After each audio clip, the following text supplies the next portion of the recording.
Hello friends, आज से हम नया टॉपिक चालू करेंगे। नया सब्जेक्ट रहेगा ऑर्गेनिक केमिस्ट्री।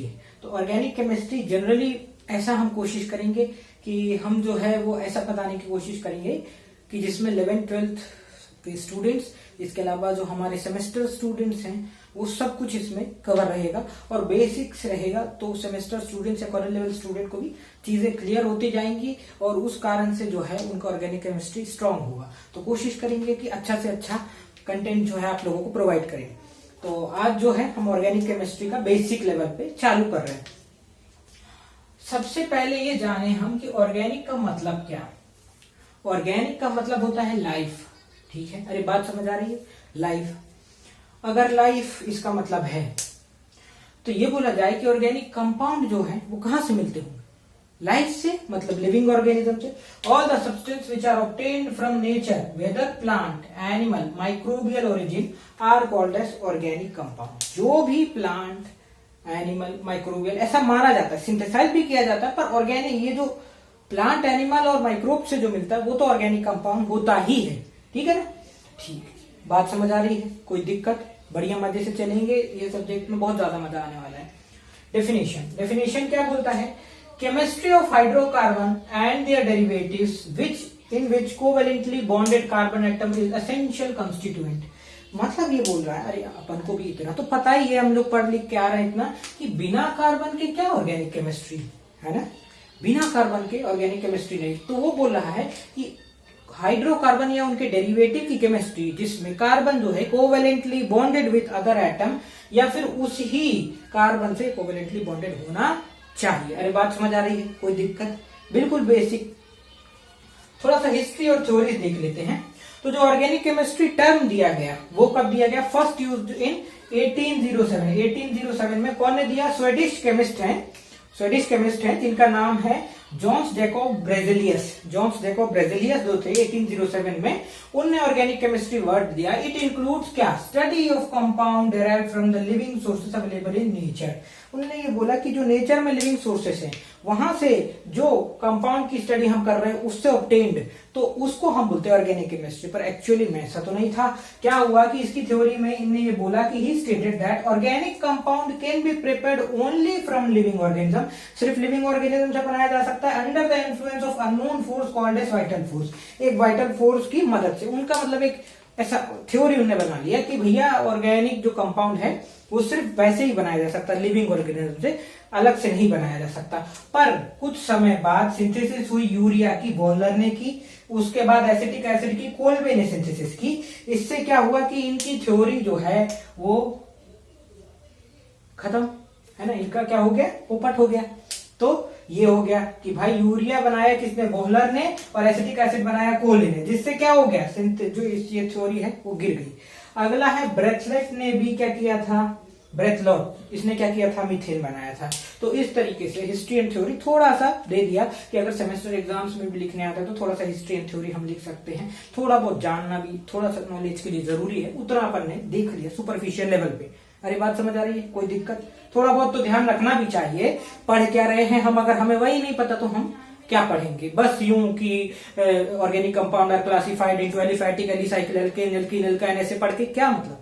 पढ़ना है तो थोड़ा सा देखना है कहां से आ रहा है चीज, तब तो ना मजा आएगा। इसलिए किया है ना। Reason for large number of organic compound. अब एक बात है, तो पूरे में तो ऑर्गेनिक कंपाउंड है, हम भी एक ऑर्गेनिक कंपाउंड है, प्लांट भी एक ऑर्गेनिक कंपाउंड है, हर कुछ ऑर्गेनिक कंपाउंड है। अरे तो ऑर्गेनिक कंपाउंड इतना फैला क्यों है? उसका कुछ तो कारण होगा, कुछ प्रॉपर्टीज हैं कार्बन की, जैसे कि catenation, the tendency of an element to form chains with the atom of similar atom. मतलब एक कार्बन, दूसरा कार्बन, तीसरा कार्बन, चौथा, ये चेन बनाने की जो टेंडेंसी है ना, इसको कैटिनेशन बोलते हैं। ये कार्बन में पाई जाती है और जिस कारण से जो है ये लार्ज नंबर ऑफ कंपाउंड बनाने के लिए रिस्पॉन्सिबल है। हमारे नेचर में ये लार्ज नंबर में प्रेजेंट होने के लिए रिस्पॉन्सिबल है। दूसरा, combine with other non metal. किसी भी नॉन मेटल के साथ, लगभग हर ही नॉन मेटल के साथ ये क्या? कोवेलेंट बॉन्ड बना लेता है। अरे बात समझ आ रही है? ठीक है। इसके बाद आता है isomerism. Same chemical formula but different chemical structure. Same chemical formula but different chemical structure. अरे आइसोमेरिज्म को हम आगे देखेंगे, पर यही बोल रहा है कि कोई भी कंपाउंड जिसका केमिकल फॉर्मूला तो सेम हो। सोचो इतना वैरायटी में फैला क्यों है? क्योंकि एक ही केमिकल फॉर्मूला वाला कंपाउंड भी 10 प्रकार के वेरिएशन करके 10-10 प्रकार की चीजें बना सकता है। ठीक है, अब general characteristic of organic compound की बात करें तो क्या ऑर्गेनिक कंपाउंड की कैरेक्टरिस्टिक होनी चाहिए? सबसे पहली कैटेगरी है quadri covalency of carbon. Carbon की 4 कोवेलेंसी होना जरूरी है, मतलब 4 बॉन्ड अलग अलग एटम से, या फिर ये बोलेंगे चलो ऐसा भी हो सकता है कि चलो ये डबल बॉन्ड हो सकता है, लेकिन क्वाड्री कोवेलेंसी मतलब इसकी जो 4 बॉन्ड्स होने चाहिए जो कि एटम से जुड़े होने चाहिए। अरे बात समझ रही है? ये है क्वाड्री कोवेलेंसी ऑफ कार्बन, इसकी पहली कैटेगरी। दूसरी है possesses distinct colour and adore. तो क्या बोल रहा है कि एक उसका खास उसकी खुशबू और उसका रंग होगा, वो बोल रहा है। इसके बाद readily burn air in air. Organic compound जो है वो ना जला दिया जाए आसानी से तो जल जाएगा, लेकिन जो दूसरे कंपाउंड होते हैं कई बार वो नहीं जलते, जैसे कि पॉलीथीन जो है जल जाता है। मतलब क्या बोलेंगे कि ये जो है रेडिली बर्न इन, जो कंबशन जिसको हम बेसिकली बोलते हैं, उस तरीके का जो फिनोमेना है वो ये एग्जिबिट करेगा। इसके बाद आता है शोज पॉलीमेरिज्म। क्या करता है? पॉलीमेरिज्म मतलब पॉलीमराइजेशन, मतलब डिफरेंट फॉर्म में प्रेजेंट होता है पॉलीमेरिज्म के कारण। ठीक है ना, तो इस तरीके से हम ऑर्गेनिक केमिस्ट्री करते हैं। अब आगे हम इसको और देखते हैं, तो अब थोड़ा सा कार्बन के बारे में देख लेते हैं। अभी पूरा ऑर्गेनिक केमिस्ट्री पढ़ने जा रहे हैं, वो कार्बन पे बेस्ड है, हमको कार्बन के बारे में भी नहीं मालूम रहेगा, थोड़ा सा देख लेते हैं। थोड़ा सा केमिकल एलिमेंट है कार्बन, हमको मालूम है उसका सिंबल C है, एटॉमिक नंबर उसका 6 है, 14th ग्रुप पीरियोडिक टेबल में ये बिलोंग करता है। इसके जो 4 इलेक्ट्रॉन है वो अवेलेबल होते हैं बॉन्डिंग के लिए, जो आउटर शेल के हैं। 0.0025% ये मतलब क्या बोलेंगे कि पूरा जो अर्थ का क्रस्ट है उसका 0.0025% कार्बन से मिलकर बनता है। इलेक्ट्रॉनिक कॉन्फ़िगरेशन क्या है? हीलियम 2s2 2p2, या ऐसा भी बोल सकते हैं 1s2 2s2 2p2, ऐसा भी बोल सकते हैं। आइसोटोप्स इसके 3 हैं, कार्बन 12, कार्बन 13, कार्बन 14, मतलब एटॉमिक मासेस में डिफरेंस होने के कारण 3 अलग अलग प्रकार के कार्बन हैं, जिसमें से जो कार्बन 12 और 13 वाले स्टेबल है, कार्बन 14 वाला जो वो है अनस्टेबल है, रेडियो न्यूक्लियाइड है, मतलब रेडियो आइसोटोप बोल सकते हैं। अब ये जो है इसका हाफ लाइफ जो है वो है 5730 साल, इसलिए कार्बन डेटिंग में इसको इस्तेमाल किया जाता है। बोलते हैं कि ये चीज इतने साल पुरानी है उतने साल पुरानी है, कैसे पता लगता है? कार्बन डेटिंग करके पता लगता है। एलोट्रोप्स की बात करें तो कितने टाइप के एलोट्रोप्स है? ग्रेफाइट, डायमंड, बकमिंस्टन, फुलेरिन और भी बहुत सारे जो हैं इसके एलोट्रोप्स है, डिफरेंट फॉर्म्स में एग्जिस्ट करता है हमारे नेचर में। अब हाइब्रिडाइजेशन मतलब प्योर कार्बन से मिला हुआ चीज एलोट्रोप्स होता है, इसमें कुछ नहीं रहेगा। ग्रेफाइट, डायमंड और बकमिंस्टन मिक्सचर फुलेरिन में carbon carbon carbon carbon carbon carbon carbon carbon carbon carbon पूरा कार्बन से जुड़ के जो बनता है उसको एलोट्रोप्स बोल रहे हैं। ठीक है, बेसिक बता दिया मैंने। अब हाइब्रिडाइजेशन ऑफ कार्बन एटम्स की बात करें तो sigma bond, all bonds are sigma bond, all single bonds are sigma bond, sorry. तो सिग्मा बॉन्ड को थोड़ा सा देख लेते पहले पाई बॉन्ड को, फिर हम हाइब्रिडाइजेशन की तरफ जाएंगे। तो सिग्मा बॉन्ड में क्या बोलता है? All bonds are sigma bond formed by overlapping of S S, S P और पीपी ऑर्बिटल। जितने भी सिंगल बॉन्ड्स होते हैं वो सिग्मा बॉन्ड्स होते हैं। जैसे कि अगर मैं बात करूं ऐसा, तो इसमें आपको कितने सिग्मा बॉन्ड दिख रहे हैं? 1 2 3 4 5 6 7, अरे दिखे 3 यहाँ 7। अरे बात समझ आ रही है? अब कितने सिग्मा बॉन्ड दिख रहे हैं? अब 8 हो गए क्या? अरे नहीं, 7 ही हुए। Single bond are sigma bond, double bond are pi bond, मतलब ये जो एक्स्ट्रा बॉन्ड जुड़ा है इसको पाई गिनेंगे। ठीक है, तो जैसे कि ये देखिए, और ये बनते कैसे? हेड ऑन, हेड से हेड टकरा के जो ओवरलैपिंग होती है उससे सिग्मा बॉन्ड बनते। जैसे कि ये एक एस ऑर्बिटल, ये एक एस ऑर्बिटल, सर से सर टकराया तो ये एस ऑर्बिटल का हाइब्रिड बना, ये एस ये पी तो पी बन गया। ऐसे ही पीपी ऑर्बिटल हो जाता है। तो ज्यादा डिटेलिंग में न जाते हुए सिर्फ इतना थोड़ा सा पिक्चर थोड़ा सा दिमाग में बना के चलेंगे। पाई बॉन्ड क्या? Form by overlap of 2p orbital, 2p orbital का line perpendicular to the nucleus of the axis, मतलब ये कार्बन है, ये न्यूक्लियस कहला गया, बीच सेंटर, ये p ऑर्बिटल परपेंडिकुलर है इसके, दोनों में जो ओवरलैपिंग हो रही है, समझ रहा हूं? दोनों में जो ओवरलैपिंग हो रही है उसको पाई बॉन्ड, उससे पाई बॉन्ड फॉर्मेशन होता है। ये क्या है? इट इज नॉट सिलिंड्रिकली सिमिलर, ये सिलिंड्रिकली सिमिलर नहीं है। All type of pi bond contain sigma bond, एक सिग्मा बॉन्ड तो होता ही है भाई, ये तो है ही ना, कोई भी कंपाउंड में जिसमें पाई बॉन्ड है उसमें सिग्मा बॉन्ड होगा ही। तो अब थोड़ा सा हाइब्रिडाइजेशन देख लेते हैं। जनरली क्या है कि हम जा रहे हैं ऑर्गेनिक केमिस्ट्री को पढ़ने, तो इसको क्लियर करना बहुत जरूरी है, थोड़ा थोड़ा ही लेके चलेंगे, पर थोड़ा सा पिक्चर क्लियर होनी चाहिए कि कैसे एक्चुअली में ये सब होता है ना। तो अगर हम हाइब्रिडाइजेशन की बात करते हैं तो हाइब्रिडाइजेशन का मतलब क्या, नाम क्या बता रहा है? हाइब्रिड बनना है ना, कुछ हाइब्रिड, दो चीज मिला के कुछ बनना। क्या होता है? जो हमारा एटम होता है ना, ये न्यूक्लियस हो गया, न्यूक्लियस में जनरल ये हो गया क्या आपका ऑर्बिटल, ठीक है, ऑर्बिटल हो गया। ऑर्बिटल में कुछ ऑर्बिट्स होते हैं, कुछ ऑर्बिट्स होते हैं। वो जो ऑर्बिट्स होते हैं उनके अलग अलग शेप्स होते हैं। तो एस शेप का ऑर्बिट जो होता है वो ऐसा होता है, ठीक है। पी शेप का जो होता है वो ऐसा होता है। उसमें मतलब 3 तरह के एक्सिस, मतलब इसमें कितने 1 2 3 4 5 6 इलेक्ट्रॉन आ सकते हैं पी में। क्यों आ सकते हैं? क्योंकि ऐसे 6 ऑर्बिटल्स होते हैं पी ऑर्बिटल में। इसके अलावा बात करते हैं हम तो डी जो होता है उसमें 5 आ सकते हैं ना, 5 बनेंगे अलग जगह। तो इस तरीके से होते हैं, ठीक है।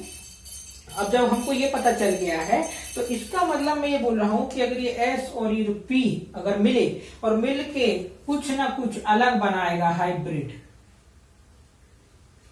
क्या बनाएगा? हाइब्रिड बनाएगा, कुछ अलग बना देगा, उसको हाइब्रिडाइजेशन बोलते हैं। डिटेलिंग में नहीं जा रहे हैं, ऐसा जनरली मैं बताया कि ऐसा ऐसा होता है, ये पिक्चर क्लियर करने के लिए कि भाई एटम एटम में ऑर्बिट होते हैं, ऑर्बिट में इलेक्ट्रॉन रिवॉल्व करता है, इलेक्ट्रॉन रिवॉल्व करता है, लेकिन इलेक्ट्रॉन का सबसे ज्यादा मिलने की जहां पॉसिबिलिटी है उसको ऑर्बिटल बोलते हैं हम। और वो जो ऑर्बिटल होता है वो कौन सा?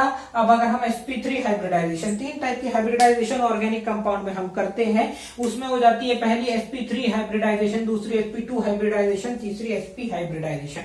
sp3 हाइब्रिडाइजेशन बता रहा है एक ऐसे 3 p है, तो 1s ऑर्बिटल जब मिक्स होता है 3p ऑर्बिटल से इंपोज हो जाते हैं, एक दूसरे में सुपर इंपोज हो जाते हैं। कैसे? हेड ऑन ओवरलैपिंग, सर से सर टकराता है, तो क्या बन जाता है? ये बन जाता है sp ऑर्बिटल, sp3 ऑर्बिटल। क्या बन जाता है? ये sp3 हाइब्रिड बन जाता है, sp3 हाइब्रिड। देखो इसमें क्या हो जा रहा है, p वाला ज्यादा पार्ट है तो ये ऐसा वाला ज्यादा पार्ट है, गोल वाला थोड़ा कम है, मिक्स करके हाइब्रिड बना है एक तरीके। तो sp3 हाइब्रिडाइजेशन हो जाता है इसमें, क्योंकि देखो s एक ही है और 3p ऑर्बिटल से ये मिलके बना है, तो 25% s का कैरेक्टर होता है, 75% p का कैरेक्टर होता है। अरे बात समझ आ रही है? मतलब ये बोल रहा है कि ये जो ऐसे हाइब्रिड ऑर्बिटल बनेंगे कार्बन हाइड्रोजन के मिलके, तो ऐसे हाइब्रिड ऑर्बिटल बनेंगे।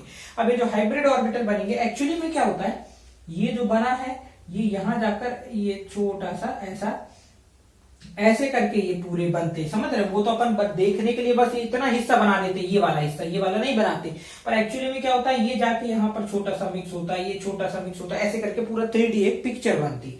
तो ये जो स्ट्रक्चर बना इसमें हमने बता दिया कि ये एक हो गया, ये बन गया हाइब्रिड, एक हाइब्रिड ये बन गया, एक हाइब्रिड ये बन गया, ऐसे बना, कार्बन बीच में है ना। तो क्या बता रहा है कि ऐसे करके ये टेट्राहेड्रॉन जो है चारों तरफ पे ये जो पूरे बॉन्ड इसके फैल जाते हैं, और हर कोने में क्या है? हाइड्रोजन है। हर कोने में क्या है? हाइड्रोजन है। हर कोने में है हाइड्रोजन। अरे बात समझ आ रही है? समझ आ गई? ऐसे करके ये रेगुलर टेट्राहेड्रॉन में अगर अपन CH4 मॉलिक्यूल जो है मीथेन मॉलिक्यूल की बात कर रहे हैं तो उसमें ये ऐसा हो जाता है।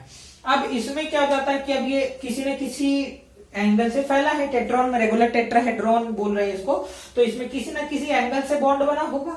तो जो इसका बॉन्ड एंगल है वो है 109 डिग्री 28 सेकेंड। अरे बात समझ आ रही है? 109 डिग्री 28 सेकेंड है। और ये जो बॉन्ड है इसके बीच की जो लेंथ है, तो कार्बन और हाइड्रोजन के बीच की जो लेंथ है वो है 1.09 एंगस्ट्रॉम। अरे क्या है? 1.09 एंगस्ट्रॉम। लेकिन कार्बन और कार्बन के बीच की जो बॉन्ड लेंथ है, मतलब कितनी दूरी है, वो है 1.54 एंगस्ट्रॉम। अरे बात समझ आ रही है? कोई दिक्कत? ठीक है, ये समझ आ क्या होगा। तो अगर हम देखें तो कुछ हम अगर इसकी पिक्चर क्लियर करने चाहें कि कैसे ये बना होगा तो ये दिख गया। अब अगर हम बात कर लेते हैं, ये तो CH4 था मीथेन, अगर इथेन की बात कर लेते तो इथेन ऐसे बनेगा कुछ, समझ रहे हो बात? ये जो कार्बन है, कार्बन के ऑर्बिटल हेड ऑन ओवरलैपिंग होगा हाइड्रोजन के एस ऑर्बिटल से, पीएस एसपी एसपी एसपी ऐसे करके बनेगा।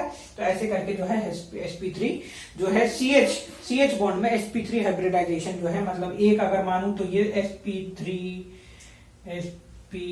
अरे बात समझ आ रही है, ऐसे करके हो जाएगा।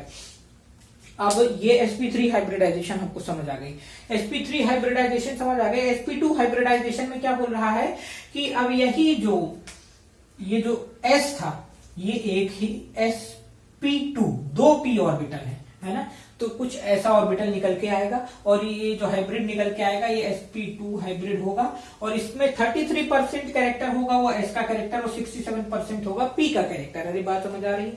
अब देखोगे अगर आप तो बॉन्ड एंगल की बात करें तो बॉन्ड एंगल जनरली जो sp हाइब्रिडाइजेशन होता है, sp हाइब्रिडाइजेशन में ऐसा बोला जाता है कि इक्विलेटरल ट्राइंगल जो है, इक्विलेटरल ट्राइंगल के जैसा ये इसका स्ट्रक्चर बनता है, तो कहीं ना कहीं इसका जो 120 डिग्री बॉन्ड एंगल निकल के आता है, ऐसा बोल रहे हैं, ठीक है ना। तो 120 डिग्री एंगल इसका जो निकल के आता है, मतलब ऐसा एस्टिमेट किया गया कि 120 डिग्री इसका बॉन्ड एंगल निकल के आता है। और बॉन्ड लेंथ की बात करें तो carbon carbon double bond length जो है 1.34 एंगस्ट्रॉम हो गई, और कार्बन हाइड्रोजन बॉन्ड लेंथ जो वो है वो हो गई 1.10 एंगस्ट्रॉम। अगर बात समझ आ रही है, मतलब कार्बन और हाइड्रोजन की दूरी में 1.10 एंगस्ट्रॉम हो गई और 1.34 एंगस्ट्रॉम हो गई कार्बन कार्बन। यहां पर देखोगे तो कार्बन कार्बन की जो बॉन्ड लेंथ थी वो 1.54 थी, मतलब दूर दूर थे।